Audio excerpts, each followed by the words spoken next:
Bonjour à toutes et à tous. Je m'appelle Alex Kézergue, je suis sportif de haut niveau et fondateur d'une start-up qui s'appelle Sirocco. Et je suis très heureux d'être aujourd'hui parmi vous pour parler conquête, mais une conquête qui a du sens. Je viens d'une petite ville qui s'appelle Port-Saint-Louis-du-Rhône, en Camargue, ville dans laquelle j'ai grandi, où mes parents, dentistes, Simone et Philippe, sont venus s'installer à la fin des années 80. Et passionnés par les sports de glisse, et en particulier la planche à voile, ils nous ont fait plonger dans cette Méditerranée dès notre plus jeune âge, avec mes frères. Ce plongeon nous a donné beaucoup de valeurs, effectivement une relation assez particulière avec l'environnement, et en particulier l'environnement marin. Peut-être que c'est pour ça que j'ai fait une carrière dans le monde du kitesurf de vitesse, un sport fabuleux que j'ai découvert à la fin de mes études que j'avais faites à Marseille. Un sport qui est devenu très vite beaucoup plus qu'une passion et qui est devenu finalement un véritable mode de vie. Je me suis lancé dans la compétition avec, au début, bien sûr, l'espoir de devenir le meilleur, mais finalement un début très humble. Et au fur et à mesure, l'expérience aidant, le travail, j'ai réussi à devenir champion du monde. J'ai parcouru le monde pour justement conquérir de nouveaux titres, établir des records de vitesse, parce que c'est bien là qu'est ma spécialité, c'est aller vite sur l'eau. Mais aller vite sur l'eau, finalement, une fois qu'on a conquis ces titres, j'ai été le premier homme à franchir 100 km/h, j'ai eu 6 records du monde de vitesse, 4 titres de champion du monde.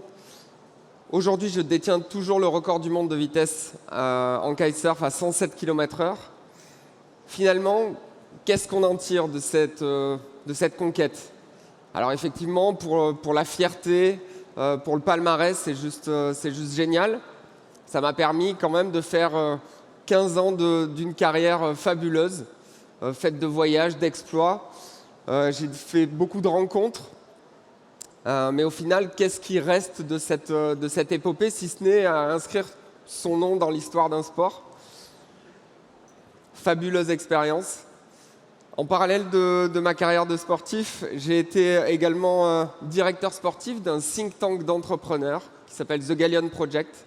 Vous en avez peut-être déjà entendu parler. Je tiens à remercier Agathe Vautier et Jean-Baptiste Rudel de m'avoir fait confiance.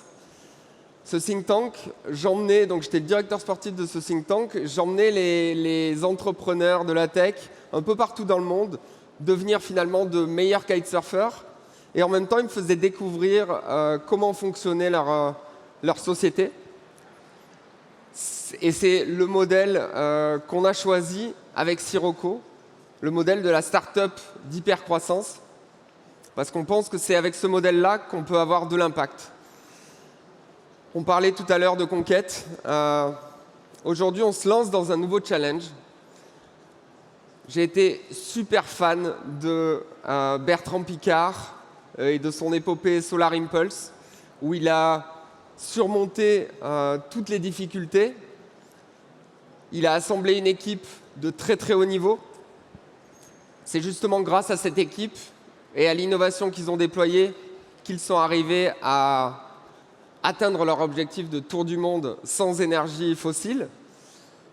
L'idée, c'était partir de ce principe-là, que l'exploit était générateur d'innovation, et de se dire, on va se fixer un objectif avec Sirocco, un exploit pionnier, bien sûr avec mon ADN de sportif de haut niveau, lié encore plus à la vitesse propulsée par le vent. Le challenge était tout trouvé. C'était tout simplement de concevoir l'engin le plus rapide du monde sur l'eau, propulsé par le vent. Vous me direz, faire 121 km/h ou 122 km/h, proche du record du monde absolu aujourd'hui, ça n'a pas forcément d'utilité. Nous, on s'est fixé un vrai objectif, celui d'atteindre 150 km/h, propulsé à la seule force du vent. Vous me direz, c'est fou comme objectif, irréalisable.